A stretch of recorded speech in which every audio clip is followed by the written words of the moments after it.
Il faut que tu prophétises encore sur un grand nombre de peuples et de nations et de langues et de rois.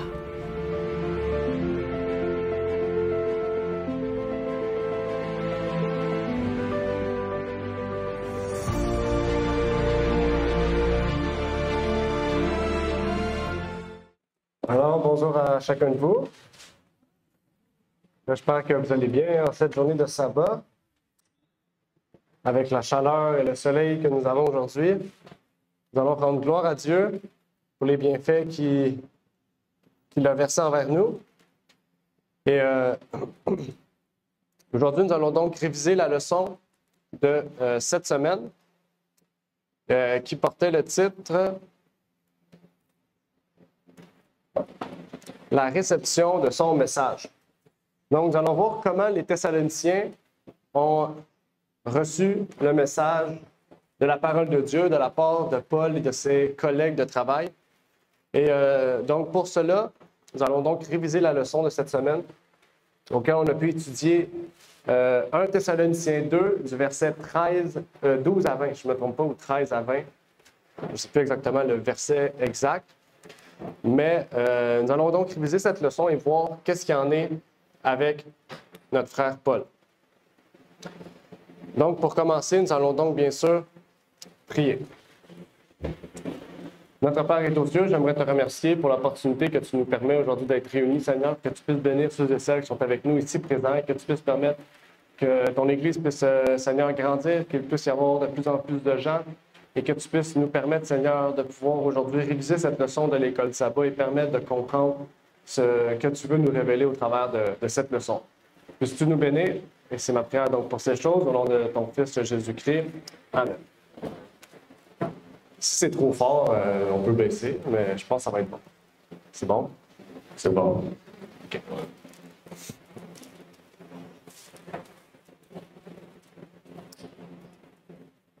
J'ai pas ma manette. Voilà. Donc, dans cette leçon, nous allons voir comment les gens de Thessalonique ont reçu le message de Paul. Jusqu'à présent, on a beaucoup parlé de comment Paul a pu partager le message, la façon dont il présentait le message, comment Paul était une personne de référence et donc utile pour partager ce message. Et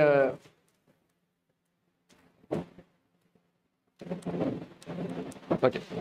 Et donc, aujourd'hui, on va voir que la façon dont Paul a partagé le message et la façon dont ces gens ont reçu le message de Paul et donc de la parole de Dieu était quelque chose d'extraordinaire pour ces gens qui étaient des païens et qui sont devenus des chrétiens les plus fervents. Paul révèle au début de cette leçon, au verset 13, que ce n'est pas par des paroles d'hommes qu'il a partagé ce message et annoncé ce message, mais par des paroles de Dieu. Qu'est-ce que ça veut dire, le fait qu'il a partagé des paroles de Dieu au lieu de paroles d'hommes? Puisque, je veux dire, ça reste que Paul est un homme. Paul a partagé de sa bouche les paroles de Dieu. Donc, qu'est-ce que ça veut dire? Dans le sens qu'il n'a pas partagé des paroles d'hommes, puisque c'est un homme qui a parlé, un être humain. Dans quel sens qu'il veut faire allusion quand on dit qu'il a partagé des paroles de Dieu et non pas des paroles d'hommes? 1 Thessaloniciens 2, verset 13. Donc, on vous encourage à participer pour qu'on puisse ensemble échanger sur la leçon et permettre de grandir spirituellement aussi pour mieux comprendre ce que la parole veut nous révéler. Donc, soyez sans crainte de partager avec nous ce message. La caméra est trop...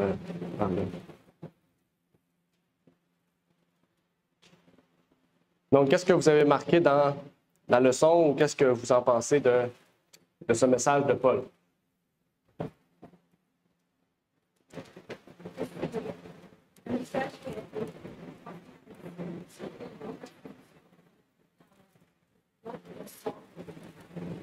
Ouais. C'était pas un message de séduction? Ouais, c'est ça. Dans l'autre leçon, ça disait que les hommes ont tendance à utiliser beaucoup de séduction, une sorte un peu de corruption pour amener leur point puis que ça fasse des disciples en quelque sorte pour eux. Alors que quand c'est la parole de Dieu, c'est remis honnêtement, avec simplicité, avec toute sa vérité, puis qu'il n'y a rien de mis dedans pour amener une sorte de séduction, d'envoûtement. OK, parfait. Merci. Effectivement. Qu'est-ce qu'on peut dire d'autre à ce sujet, si une personne aimerait intervenir? Les paroles de Dieu donnent la vie, et c'est ce que Paul a voulu apporter aux Thessaloniciens par le fait, l'espérance d'avoir la vie éternelle, de pouvoir avoir un sauveur pour nous. Donc, il a apporté ce message aux gens et c'était comme un message de vie et non pas des paroles d'hommes qui peuvent périr ou... Hein? Ah, OK, désolée. Et non pas des messages d'hommes qui peuvent périr, mais des messages qui donnent la vie. OK. Merci. Donc, Paul a partagé la vérité sans...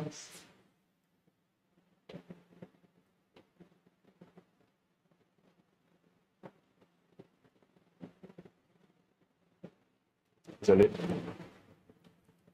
Donc, Paul a partagé la vérité sans y insérer des paroles personnelles. On peut voir dans ce que Paul partage ici, Paul a partagé, bien sûr, en tant qu'homme, le message de Dieu, mais il n'a pas ajouté des paroles d'homme à son message. Et en fait, c'est des paroles que Dieu lui a mis dans son cœur de partager. Et ça, c'est important de comprendre ces choses pour pouvoir, appliquer aussi cela dans notre vie. Il n'a pas amené des opinions quand on apporte la vérité ou apporter des théories qui nous sont personnelles.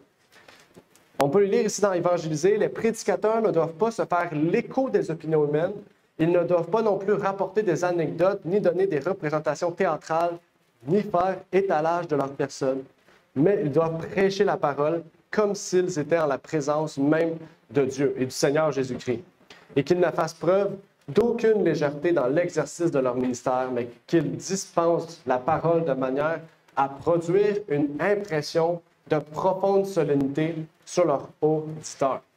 Donc ici, elle nous rapporte l'importance de ne pas y mettre des opinions humaines, de ne pas rapporter des anecdotes, ni donner des représentations théâtrales, de faire étalage de notre personne. En fait, Paul, au lieu de centrer son message de vérité sur lui-même et sur ce que lui en a compris ou ce que lui en pense, en fait, il s'est complètement oublié pour partager la vérité. Et Dieu nous encourage à la même chose, de s'effacer quand on partage la vérité pour laisser place à la parole de Dieu et seulement à la parole de Dieu. Et ça, c'est important.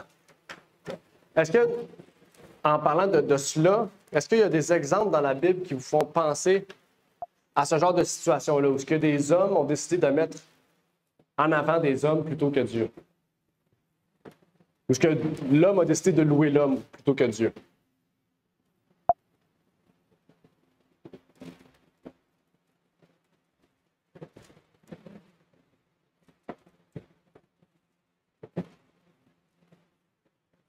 Plusieurs passages dans la Bible qu'on voit que c'est l'homme qui a voulu s'élever à la place de Dieu.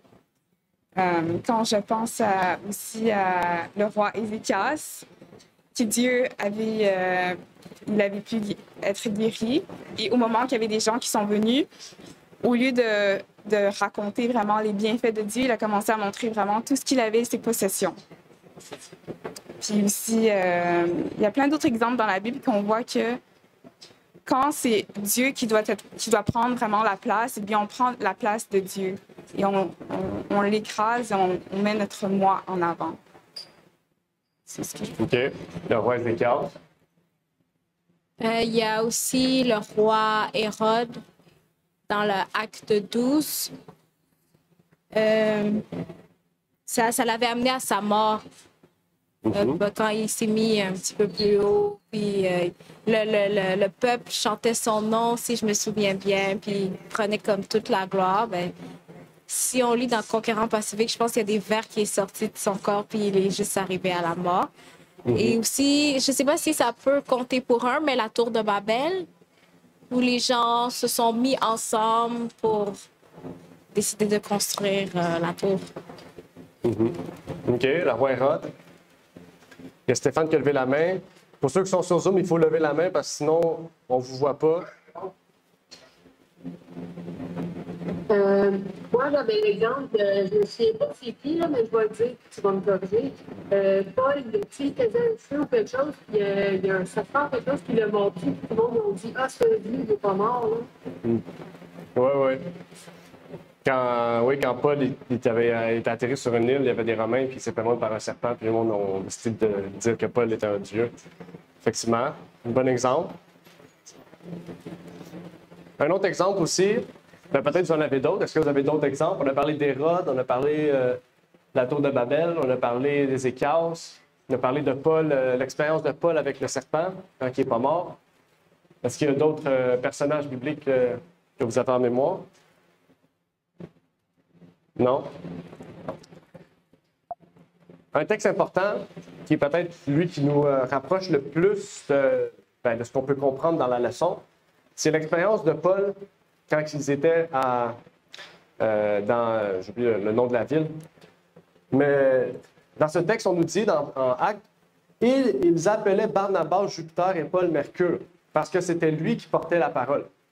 Et même le prêtre de Jupiter, qui était à l'entrée de leur ville, vint devant le porche avec des taureaux et des bandelettes et voulait leur sacrifier avec la multitude.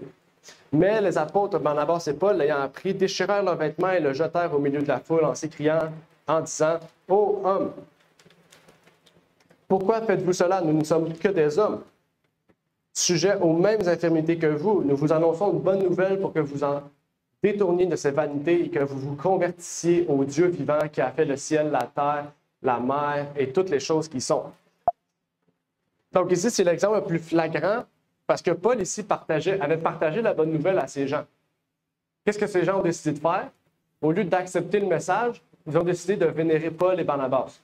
Okay? Puis un fait intéressant, on ne dit pas que Paul était apôtre, on dit que Paul et Barnabas étaient des apôtres. Donc c'est important. On dit souvent Paul c'est le dernier apôtre, mais il y en avait d'autres. Barnabas est un apôtre, il est appelé un apôtre ici. Okay? Donc ça c'est intéressant. Mais ce qui est plus intéressant ici, c'est le fait que Paul s'est fâché justement parce que ces gens ont vu Paul et Barnabas comme étant des dieux. Ce qui n'était pas vrai en fait. C'était totalement faux. Okay? Vous le savez que c'était faux et que en fait, Paul et Barnabas, en se fâchant, en fait, ont pris position pour la vérité en disant: vous n'avez pas compris la vérité, en fait. Au lieu de vénérer Dieu, vous vénérez moi, vous restez dans vos vanités en acceptant ce que Paul a dit. Et on peut faire la même erreur aujourd'hui en tant que chrétien. Des fois, on veut se dire: je vais accepter Jésus, mais rester dans ce que j'étais. Puis on fait un genre de mélange. OK? Puis c'est ça qui arrive dans le christianisme aujourd'hui. On mélange toutes sortes de choses. On mélange l'ésotérisme avec le christianisme. Par exemple, on voit des chrétiens qui font du yoga.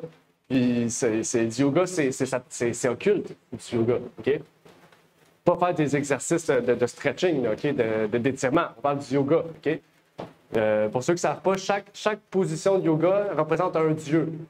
OK? Puis en Inde, il y a 330 000 dieux. OK? Donc, il y a assez de dieux pour chaque position. OK? Donc, ça, c'est important, OK? De le comprendre. Par exemple, même l'émission de Chosen, j'ai écouté une vidéo, c'est ce matin, j'ai écouté ça, une Doreen Virtue, qu'elle s'appelle, c'est une ancienne prêtresse ésotérique qui est devenue chrétienne. Puis, elle a sorti une vidéo où le monsieur qui a créé The Chosen, la grande émission chrétienne que tout le monde écoute. Donc, il a écrit, il a fait une interview, puis il a dit: 95% de l'émission que j'ai faite n'est pas biblique. Donc, il y a 5% qui est biblique dans The Chosen. 5%. OK? C'est minime, là. C'est rien, là. C'est peut-être juste la musique d'introduction qui est chrétienne. Mais je peux vous dire que 95% de l'émission, c'est même pas biblique. Il n'y a rien de biblique. Le créateur lui-même a dit que c'est pas biblique. OK? Donc, qu'est-ce qu'on voit dans l'émission? Si vous vous dites, je veux quand même l'écouter parce que c'est Jésus, dites-vous juste dans votre tête que c'est pas biblique. C'est un divertissement, en fait. OK? Mais c'est pas quelque chose, dites-vous pas que ce que vous voyez, c'est vraiment Jésus, puis que c'est la bonne compréhension de Jésus, OK? C'est bon, on pourrait élaborer sur le sujet, mais ici, je vous ai juste partagé certaines choses que l'homme a décidé de faire en s'associant au monde. Au lieu de se distinguer du monde, ils sont restés dans le monde en acceptant Jésus. Et ça, c'est la plus grosse erreur. Ça, c'est l'œuvre de Satan. La plus grande œuvre de Satan qu'il a pu faire jusqu'à présent, c'est cette œuvre-là. Et aussi, ce qui est intéressant, c'est que dans la leçon, les chrétiens de Thessalonique n'ont pas dit qu'ils se sont fiés sur Paul et Barnabas. Ils ont dit qu'ils ont pris comme exemple les églises de Judée. C'était quoi les églises de Judée et leur doctrine? On va commencer avec la première question. C'est quoi les églises de Judée? C'est quoi déjà la Judée? C'est quoi la Judée déjà? Ben, Judée, Juifs, c'est ceux qui habitent en Judée. Donc, c'est ça. Donc, la Judée, c'est le territoire des Juifs. C'est où ce que Jésus a annoncé le message, c'est où ce que les premières églises chrétiennes ont été fondées. Okay? Et je vous dis ça parce que il y en a beaucoup qui vont dire, oui, mais les premiers chrétiens, par exemple, après la mort, la résurrection de Jésus, les gens observaient le dimanche. Okay? Mais les églises de Judée, c'était des Juifs, la plupart. Okay? Donc, ils observaient le sabbat. Donc, pour vous dire que ce n'est pas juif. Parce que les gens à Thessalonique n'auraient pas dû suivre l'exemple des chrétiens de Judée. Vous êtes d'accord? Pourquoi suivre les pratiques et les traditions des gens qui sont chrétiens et qui gardent le sabbat si ce n'est pas biblique? Okay? C'est parce que, justement, les églises de Judée étaient le meilleur exemple. C'était ceux, en fait, qui suivaient plus la doctrine de Jésus. Et les Thessaloniciens ont été imitateurs de ces gens-là. Ils les observaient et pratiquaient tout ce que ces gens-là faisaient parce qu'ils savaient que ces gens-là étaient en accord avec l'œuvre de Jésus-Christ. C'était les premières églises, en fait. Donc, c'est tout à fait normal. Et regardez ici, je vous ai sorti une citation. Je pense que c'est au 2e siècle ou 3e siècle. Lucien, bien que païen, est dénigré par le cardinal Newman qui le considère comme un judaïsant. Okay? Donc, Lucien, pour ceux qui ne savent pas, c'est grâce à lui qu'on a la Bible observable aujourd'hui. Parce que c'est le seul qui a préservé les textes reçus. Pendant que les catholiques, eux, traduisaient en latin les textes catholiques, lui avait une copie du manuscrit originaux. Puis, toute sa vie, il l'a conservé, puis il l'a donné à ses élèves, en fait. Okay? Donc, lui, il gardait la vérité. Okay? Il pratiquait le sabbat, il ne croyait pas à l'immortalité de l'âme, etc. Comme nous, en fait. C'est un peu. Ça dit pourquoi ceux qui sanctifiaient le samedi en s'abstenant de travailler étaient stigmatisés comme judaïsants. Pourquoi Lucien devait-il considérer le sabbat comme sacré? C'était la coutume générale. Okay? Tous les chrétiens faisaient ça, à part 2 églises. On va voir c'est quelles. L'historien de l'église de Socrate écrit un siècle après Lucien, bien que presque toutes les églises du monde célèbrent le mystère sacré le jour du sabbat, chaque semaine, les chrétiens d'Alexandrie de Rome, rappelez-vous ce que le Noir a dit. Elle a dit la première église qui s'est corrompue, c'est l'église de Rome. Okay? Ici, Socrate il dit Alexandrie et Rome, qui étaient les 2 plus grandes écoles de pensée, on pourrait dire de théologie, c'est où ce que les gens étudiaient, ont cessé de le faire en raison d'une ancienne tradition. Quelle tradition? La tradition du soleil invaincu. C'est-à-dire que le soleil invaincu, on l'adorait ça dimanche. Nous constatons ici l'union entre l'Église de Rome et celle d'Alexandrie et leur antagonisme commun à l'égard du sabbat du 7e jour. Donc, l'Église de Rome et d'Alexandrie ont été les instigateurs de ce qu'on appelle aujourd'hui l'Église catholique romaine. C'est eux qui ont, par la séduction, conduit les dirigeants de Rome à persécuter ceux qui observaient le sabbat, en les décrivant comme des judaïsants. OK? Donc, aujourd'hui, ils font la même chose. Ceux qui observent le sabbat, on les appelle comment? Ceux qui sont traditionnels, ceux qui sont, légalistes, judaïsants. Vous n'êtes pas des vrais chrétiens. Okay? Ça a perduré à travers les siècles. Mais cette idée-là vient directement du 3e siècle. Okay? Avant ça, on ne les appelait pas comme ça, les gens. On les appelait juste des chrétiens. Puis ceux qui observaient le dimanche, c'était des païens. Mais à cette heure, c'est l'inverse. Satan a fait une œuvre sur le long terme pour transformer l'idée des gens sur le sujet. Et là, ça nous amène à une autre question, parce que Paul, dans son texte, il dit les Juifs ont persécuté. Les Juifs, c'est les Juifs qui ont causé la mort de Jésus. C'est Paul qui dit ça dans le texte. Okay? Je pense au verset 16 et 17. Pourtant, les Juifs aujourd'hui, les Juifs chrétiens, les Juifs messianiques, tous les chrétiens, la plupart, même ceux qui sont des Juifs qui sont dans l'Église adventiste, il y a un pasteur juif adventiste qui était venu sur la chaire une fois, il a dit « C'est pas les Juifs qui ont tué Jésus, c'est les Romains. » Aujourd'hui, les chrétiens reconnaissent ce fait-là. Ce fait-là, cette théorie-là. Est-ce que c'est vrai? La question que j'aimerais vous poser, est-ce que les Juifs sont responsables de la mort de Jésus ou est-ce que ce sont les Romains? Ou est-ce que ce sont les deux? Est-ce vrai ou non? Est-ce vrai que les Juifs sont responsables de la mort de Jésus ou non? Qui dit oui? À la main levée, qui dit oui? Hein? Oui, c'est ce qu'il a dit, exactement. Effectivement. Parce que vous pourrez aller fouiller sur Internet, mais aujourd'hui, les Juifs, ils disent, les Juifs chrétiens, ils disent que ce ne sont pas eux les coupables. OK? Il y a une main levée. Les Juifs qui l'ont tué, mais ils ont utilisé les Romains pour faire leur sang. OK, merci. Il y a un passage intéressant dans la Bible, parce que Paul, il l'a dit dans 1 Thessaloniciens 2, OK? 13 à 20, il dit, là, les Juifs sont coupables de la mort de Jésus. Il l'a dit à plusieurs reprises et il est là. Mais dans Luc 23, versets 17 à 21, c'est la façon qui est intéressante ici, de la façon dont Pilate a demandé aux Juifs. Il dit « Or, ils étaient obligés de leur relâcher un prisonnier chaque fête, de sorte qu'ils s'écrièrent tous ensemble « Fais mourir celui-ci et nous relâche Barabbas. » Or, Barabbas avait été mis en prison pour une sédition qui s'était faite dans la ville et pour un meurtre. Ça dit, Pilate leur parla à nouveau, ayant envie de délivrer Jésus.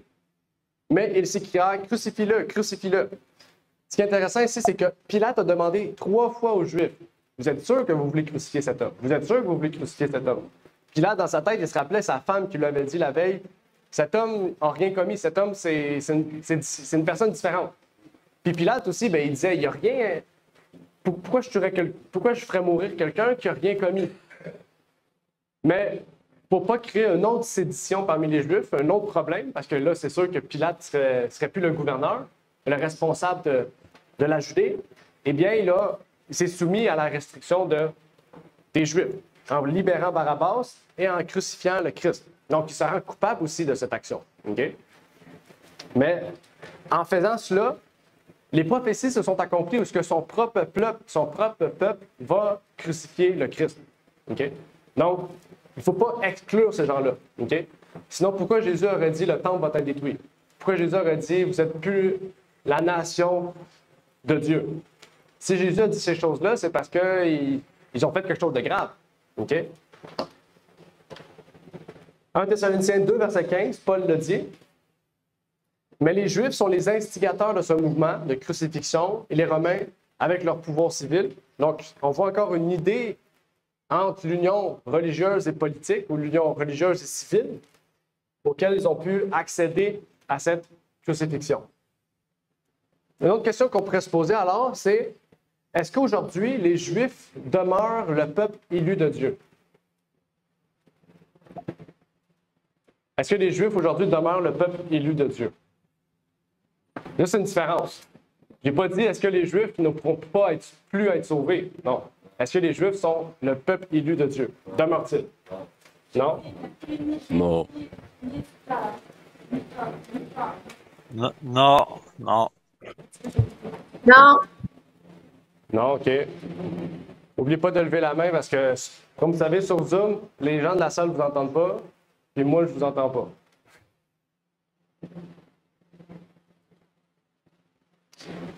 OK, parfait. Donc, tout le monde a dit non?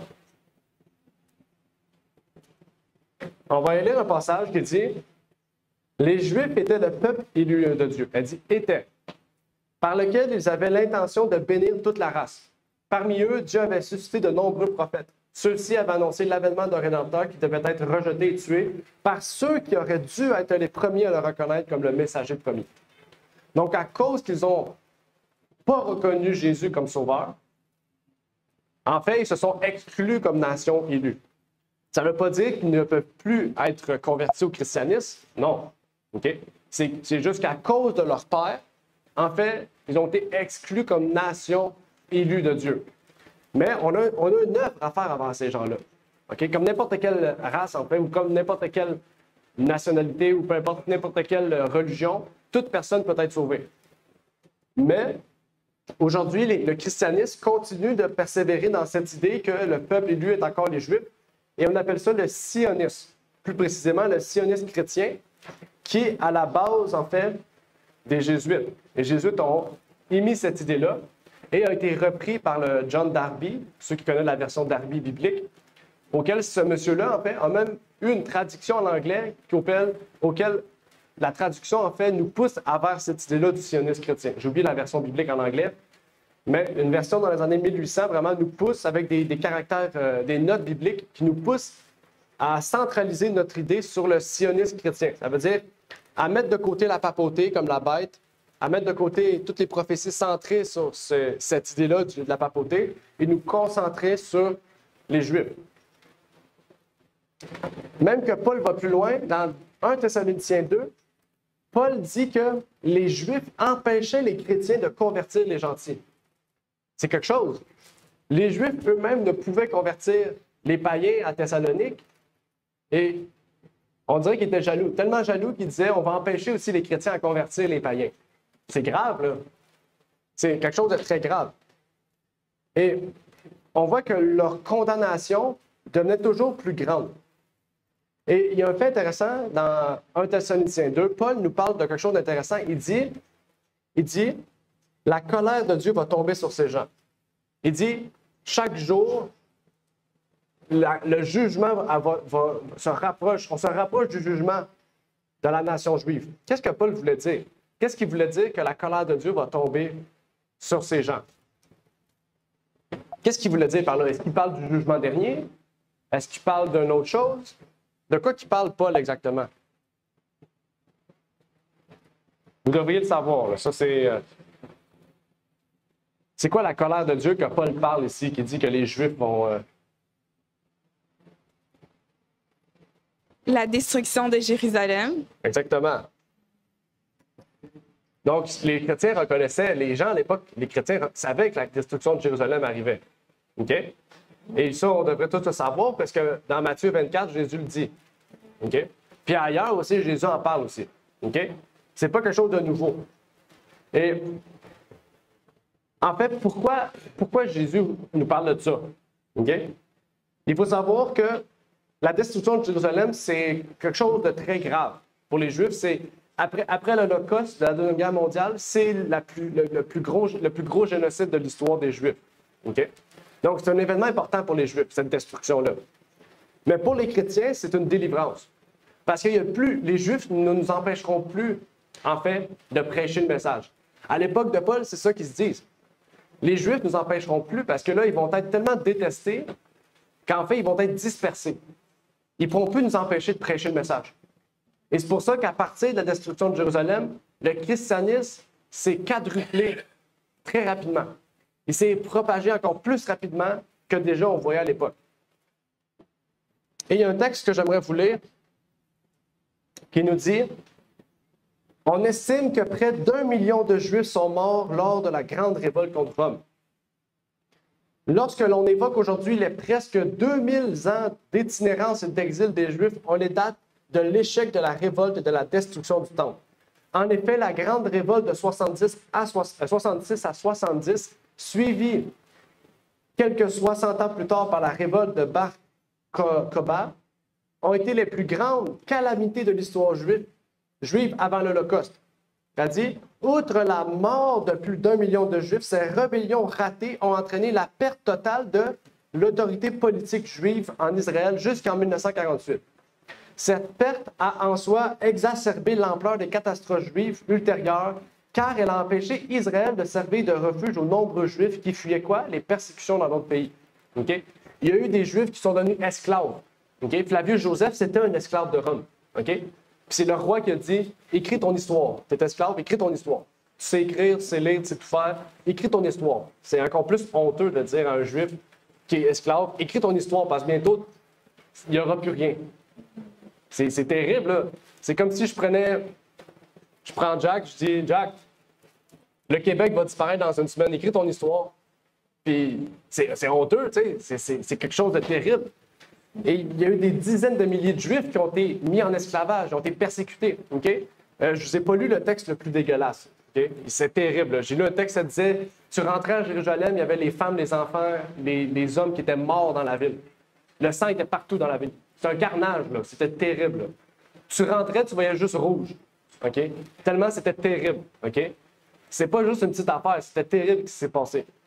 Et Jésus avait annoncé ces choses-là parce que les Juifs n'avaient pas seulement toute leur vie persécuté les prophètes, renié Dieu, mais ils ont crucifié le Christ et en plus, ils persécutaient les chrétiens. Hérode a coupé la tête de Jacques. Ils ont tous mis à mort les autres chrétiens. Et donc, Dieu a mis un terme à ça en les éparpillant une fois pour toutes. En détruisant ce qui faisait la force de ce peuple, à savoir l'unité. Et là, on pourrait se dire, ben, c'est méchant. Okay? C'est méchant.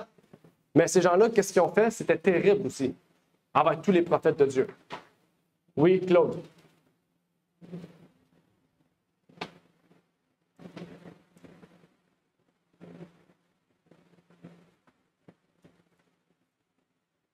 Non?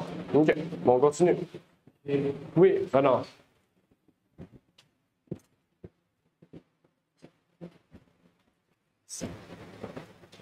À part ce que l'histoire nous dit concernant la mort de Jésus, mais il y a des textes que Jésus donne sa propre version de sa mort. Dans Jean chapitre 10, versets 17 à 18, Jésus dit, « Le Père m'aime parce que je donne ma vie afin de la reprendre. Personne ne me l'ôte, mais je la donne de moi-même. J'ai le pouvoir de la donner et j'ai le pouvoir de la reprendre. Tel est l'ordre que j'ai reçu de mon Père. » Jean chapitre 10, versets 17 à 18. Jésus n'était pas venu pour fonder des familles comme tout homme, pour être vieux dans ce monde. Il était venu pour donner sa vie et pour sauver l'humanité. Et la Bible a dit, et à travers ses prophéties, comment le Messie devait mourir. Sur la croix, au milieu des malfaiteurs, on ne va pas briser ses os. Donc c'était planifié par le Père. Et même, Jean nous a dit, même le soir de l'arrestation de Jésus, et plusieurs fois, Jésus demande aux brigands, « Qui cherchez-vous » L'heure n'était pas arrivée. Il dit, c'est Jésus. Jésus dit, c'est moi, prends-moi. Il recule, il tombe par terre parce que la minute, la seconde n'était pas arrivée. Il ne pouvait pas mettre la main de Jésus, sur Jésus parce que Jésus avait une protection particulière de son Père. Personne ne peut prendre sa vie sans qu'il ne la donne. Donc, à part tout ce que l'histoire nous dit, Jésus dit, je donne volontairement ma vie et j'ai le pouvoir de la donner, de la reprendre, tel est l'ordre que j'ai reçu de mon Père. Jésus est un cadeau offert à l'humanité. Il a fallu qu'il passe par la croix, qu'il meure, et c'est de cette façon-là qu'il va pouvoir sauver l'humanité. Merci, Renard, ce passage et cette explication. Donc, qu'est-ce qu'on comprend de la leçon? On a parlé beaucoup de contexte historique puis de certaines choses intéressantes de la leçon. C'est que Paul, vraiment, était content que ces gens-là n'aient pas décidé de suivre ce que lui disait, mais de suivre ce que la parole disait. OK? Parce que Paul, bien sûr, je ne suis pas sûr qu'il disait juste des paroles de Dieu. Ce que je veux dire, c'est qu'il avait une vie aussi. Il parlait à l'extérieur de ça. Il parlait aussi à ces gens-là. Il les encourageait, etc. Mais quand Paul exprimait la parole de Dieu, il s'oubliait, en fait. Il se mettait de côté puis il laissait parler Jésus, en fait. Et ça, c'est le plus important de son message. C'est que quand on voit comment les gens reçoivent notre message, la façon de quand on parle, les gens réagissent et acceptent le message, on voit si les gens suivent ce que nous on dit ou suivent ce que la parole dit. Et ça, c'est important. Et ces gens-là ont reçu le message avec joie, mais non seulement avec joie, mais aussi avec le désir de suivre Dieu plutôt que Paul. Et ça, c'était central. C'était crucial pour Paul, en fait. C'était la joie de Paul dans ce message. Et ça nous amène vers l'appel du jour. Donc, la dernière chose qu'on va parler aujourd'hui, Dieu nous invite à pouvoir partager l'évangile de vérité sans nous approprier son œuvre, sans nous mettre au-devant de ce message, de laisser place à Jésus-Christ dans notre vie. Donc, que Dieu puisse nous bénir en cette journée de sabbat. Je ne sais pas s'il y avait des questions, des commentaires.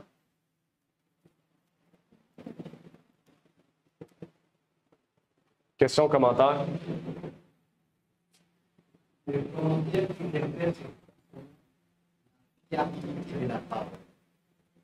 La fiabilité de la parole de Dieu, et Paul était content du fait que les Thessaloniciens reçu la parole comme venant de Dieu et non pas des hommes.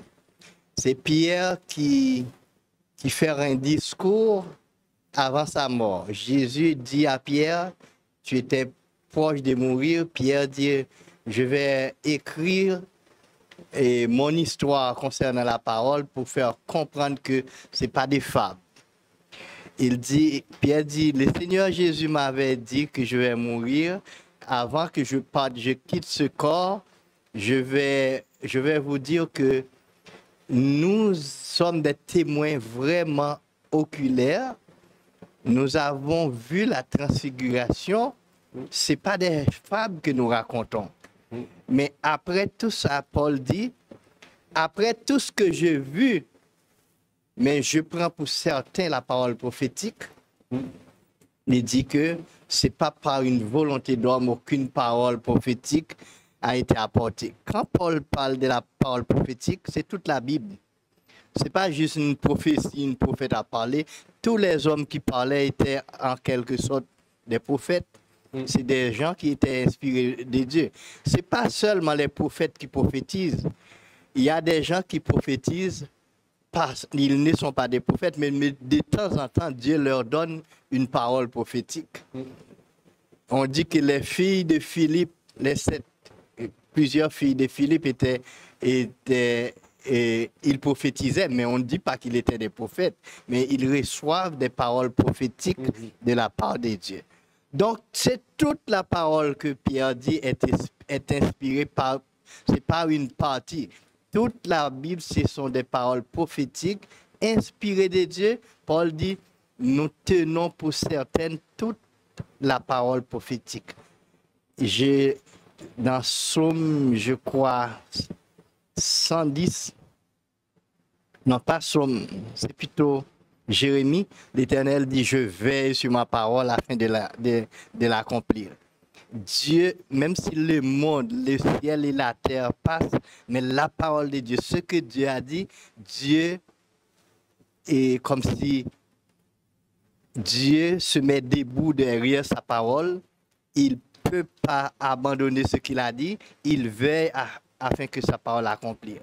Alors c'est nous, le problème, ce n'est pas Dieu, c'est à nous.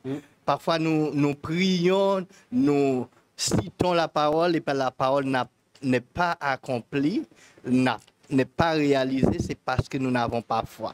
Jésus dit, si nous avons foi comme des grains de moutarde, nous pouvons déplacer la montagne. Ce n'est pas vraiment une montagne, mais c'est toutes les choses que nous disons pouvaient arriver parce que Dieu veille sur sa parole, il ne peut pas se tromper. Alors, la parole prophétique, Pierre dit, c'est mon histoire que j'écris avant de partir. Toute la parole est certaine, nous tenons pour certaine. Non seulement nous avons vu la transfiguration, nous avons entendu le Père dit Jésus est son Fils, mais nous croyons à toute la parole prophétique. C'est ce que les chrétiens doivent faire. Amen. Merci Renard. Est-ce qu'il y a une autre intervention, commentaire? Non? OK. Bon, on va terminer par la prière. Oh, je pense qu'il y avait Claude.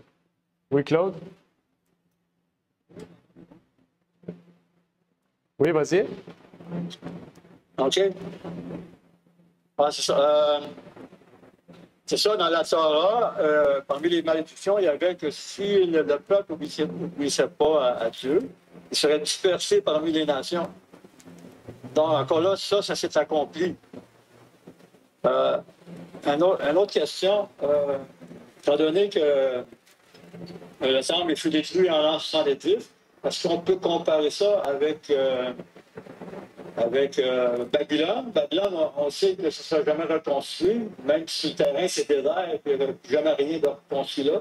Est-ce qu'on peut dire la même chose pour le temple de Dieu, cette terre, qui était détruit en 70? Bonne question.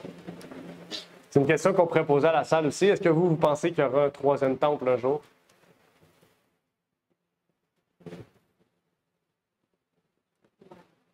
Revenant du Nord.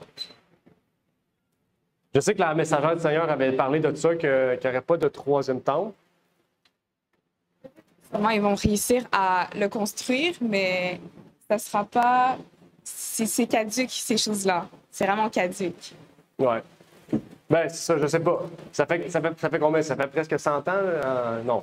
En 2048, ça va faire à peu près 100 ans qu'ils essayent de le reconstruire. Parce qu'en 1948, c'est à peu près là qu'ils ont commencé les démarches. OK? Ben, comme on l'a vu dans la leçon d'aujourd'hui. Donc, je sais pas. Moi, je pense pas qu'il va y avoir un troisième temple, parce que comme Claude a dit, la Bible dit qu'ils vont être dispersés à travers les nations. Et là, en ce moment, ils essayent de reconstruire un Israël comme dans le temps. Mais tu sais, au niveau de la superficie, ça n'a aucun lien. C'est tellement petit comparé à la Judée que c'était à l'époque. Donc, il y a beaucoup de choses qui font en sorte qu'ils montrent qu'ils ne vont pas retrouver ce qu'ils avaient auparavant. Donc, il y a un gros problème aussi. Le gros problème, c'est que le lieu, si vous le reconstruire, il y a un gros éléphant, là, le temple des musulmans. Donc, je veux absolument ça soit disparu pour pouvoir construire le temple au même endroit qu'il était, je pense, auparavant. Hein? Oui, c'est ça. Oui. Donc, il tient une tête et il va falloir qu'il fasse sauter la chose humaine. Le temple des musulmans, finalement. Oui, la mosquée. La mosquée, la grosse mosquée avec le corps. La mosquée en noir, je pense que c'est là aussi. Ouais, le corps est noir, ouais. OK. Bien, parfait. Merci, Claude. Effectivement, donc on voit qu'il y a plusieurs problèmes face à ça. Mais de toute façon, ça ne nous concerne plus. OK? Si tu passes en Israël, pas que ça ne nous intéresse pas, mais c'est prophétiquement, bibliquement, il n'y a plus de lien à y avoir et il n'y a plus rien qui y concerne. Donc, on va terminer par la prière. Cette fois, c'est la bonne. Notre Père est aux cieux, j'aimerais te remercier pour l'opportunité que tu nous permets de pouvoir étudier ta parole, de réviser cette leçon de l'école du sabbat dans 1 Thessaloniciens 2. Puisses-tu nous bénir, nous qui allons commencer la 4e leçon la semaine prochaine, en lien avec 1 Thessaloniciens 3, et que tu puisses toujours révéler davantage ce que tu veux nous faire comprendre dans l'étude de ce livre, de cette épître aux Thessaloniciens, Seigneur, qui nous révèle tellement de choses, Seigneur, et que tu puisses bénir chacune des personnes qui vont faire ces leçons, Seigneur, et permettre à ce que nous puissions tous les faire pour que le samedi matin, nous puissions discuter, partager en chambre sur le sujet, Seigneur. C'est ma prière donc pour ces choses au nom de ton Fils Jésus-Christ. Amen. Merci d'avoir écouté cette vidéo. Si vous désirez rejoindre l'œuvre au Québec, veuillez nous contacter par email à asjh1889 de Terrebonne @gmail.com et via Facebook à commercial ASJH1889 de Terrebonne. Merci à vous et que Dieu vous bénisse.